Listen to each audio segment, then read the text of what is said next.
Assalamualaikum warahmatullahi wabarakatuh. Izin memperkenalkan diri, nama saya Arinda Kusuma Dewi dengan NPM 21170210004 dari kelas Biologi A, kelompok 2, Praktikum Fisiologi Hewan.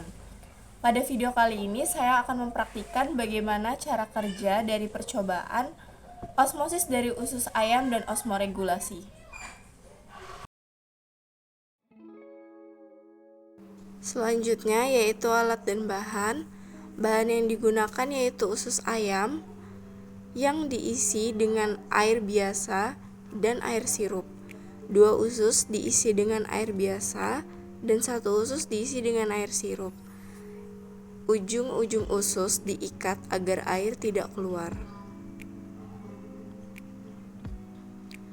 Selanjutnya ada gelas berisi air biasa, gelas berisi air sirup, dan gelas berisi air biasa.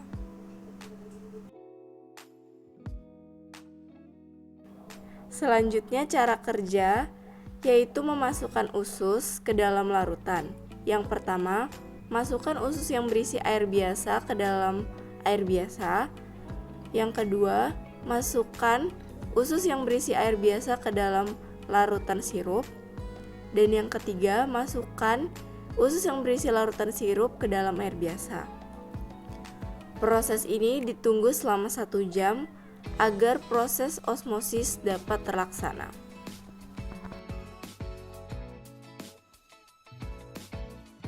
Setelah 1 jam, kemudian usus yang berada di dalam larutan kemudian diangkat untuk dilihat apakah terdapat perbedaan sesudah dan sebelum direndam oleh larutan. Usus yang dimasukkan ke dalam larutan sirup dan air biasa, terdapat perbedaan yang tampak pada ketiga sampel. Sampel yang pertama, yaitu usus yang dimasukkan ke dalam air biasa dan berisi air biasa. Usus berada pada dasar gelas dan hampir melayang. Hal ini dikarenakan karena konsentrasi di dalam usus dan dengan di luar usus tersebut sama. Pada sampel kedua yaitu air biasa yang diletakkan di dalam larutan sirup, usus berada dalam posisi mengambang. Hal ini dikarenakan karena konsentrasi yang berada di dalam usus lebih kecil dibandingkan dengan konsentrasi yang berada di luar usus, yaitu larutan sirup. Selain itu, usus juga menjadi berwarna merah karena menyerap warna dari larutan sirup. Dan pada sampel yang ketiga, usus yang berisi larutan sirup yang diletakkan pada air biasa memiliki posisi tenggelam pada dasar. Hal ini disebabkan karena konsentrasi yang berada di dalam usus lebih besar dibandingkan dengan konsentrasi yang berada di luar usus. Setelah semua usus dikeluarkan dari larutan, hasil yang diperoleh yaitu pada usus pertama, usus yang diisi dengan air biasa dan diletakkan pada air biasa tidak menunjukkan adanya perubahan yang signifikan pada usus. Hal ini disebabkan karena konsentrasi di dalam dan dengan di luar usus tersebut sama, sehingga molekul terlarut tidak mengalami perpindahan. Pada usus kedua yaitu usus yang diisi air biasa dan diletakkan pada larutan sirup, mengalami perubahan warna akibat usus menyerap zat warna dari larutan sirup. Selain itu, terjadi sedikit penyusutan pada isi usus karena konsentrasi di dalam usus lebih rendah daripada konsentrasi di luar usus.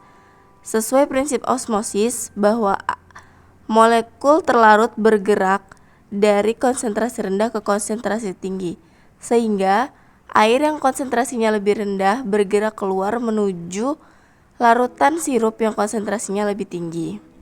Dan pada sampel yang ketiga, air sirup yang diisi dan diletakkan pada air biasa menunjukkan adanya ciri-ciri sedikit penggembungan karena konsentrasi di dalam usus lebih besar dibandingkan dengan konsentrasi di luar usus, sehingga air yang berada di luar usus masuk ke dalam usus dan menyebabkan usus sedikit menggembung dari sebelumnya.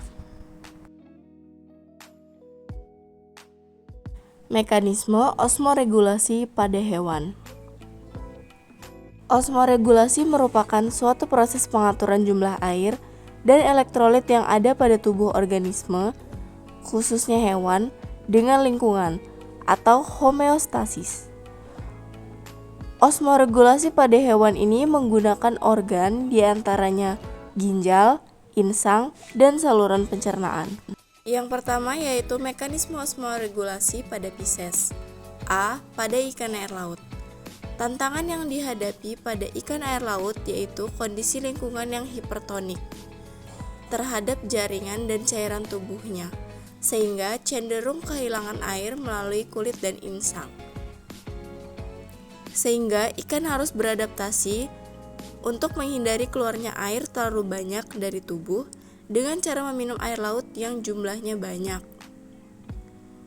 Dengan demikian, kandungan garam di dalam tubuh juga ikut meningkat. Dan karena ikan air laut mengonsumsi air laut dalam jumlah banyak, kandungan garam harus dihilangkan untuk mempertahankan kondisi osmotiknya. Maka, volume air seni yang dihasilkan lebih sedikit dibandingkan dengan ikan air tawar. Tantangan yang dihadapi oleh ikan yang hidup pada air tawar yaitu berada di kondisi lingkungan yang hipotonik, sehingga air cenderung masuk ke tubuh secara difusi melalui permukaan tubuh yang semi-permeabel. Oleh karena itu, ikan ini sedikit mengonsumsi air dan harus beradaptasi untuk menghindari keluarnya ion-ion penting dari dalam tubuh ke lingkungan. Dan ia juga menghasilkan urin hipotonik keluar tubuh dalam jumlah banyak. Selanjutnya yang kedua, yaitu mekanisme osmoregulasi yang terjadi pada amfibi.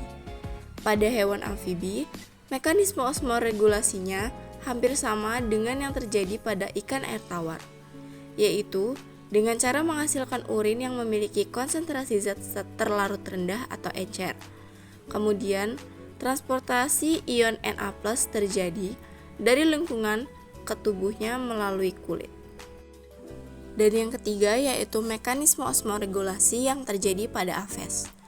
Hewan aves dapat menghasilkan urin yang hipertonik dibandingkan dengan cairan tubuhnya.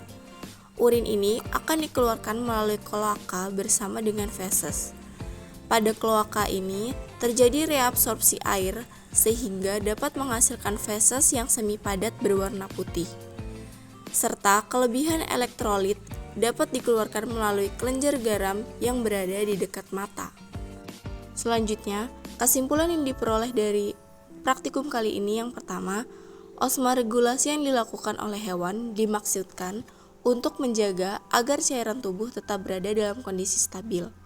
Yang kedua, proses osmoregulasi masing-masing hewan bergantung pada tingkatan hewan serta habitat tempat ia hidup. Dan yang terakhir, organ osmoregulasi pada hewan diantaranya ginjal, insang, dan saluran pencernaan. Sekian video dari saya ucapkan terima kasih dan mohon maaf apabila masih banyak kekurangan. Kepada Allah saya mohon ampun. Saya akhiri. Wassalamualaikum warahmatullahi wabarakatuh.